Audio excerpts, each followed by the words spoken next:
যানজট। ঢাকার অন্যতম বড় একটি সমস্যা হলো যানজট।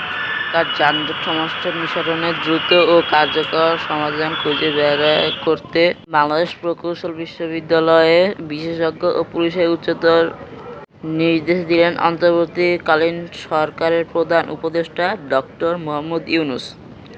সোমবার ১৬ সেপ্টেম্বর রাষ্ট্রীয় অতিথি যমুনায় ঢাকা মেট্রোপলিটন পুলিশের ডিএমপি, ঊর্ধ্বতন পুলিশ কর্মকর্তা এবং বুয়েটের ২ ট্রাফিক সিস্টেম বিশেষজ্ঞর সঙ্গে বৈঠকে তিনি এমন নির্দেশ দেন। এ সময় প্রধান উপদেষ্টা বলেন, আমাদের যানজট কমাতে হবে।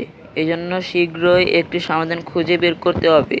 ট্রাফিক পুলিশকে যানজট বিরোধী একটি পাইলট স্কিম গ্রহণ করতে হবে।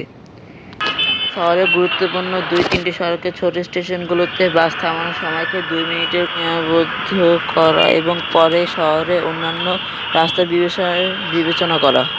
ভিডিওটি ভালো লাগলে লাইক, কমেন্ট, শেয়ার করে চ্যানেলটিকে সাবস্ক্রাইব করে দেবেন।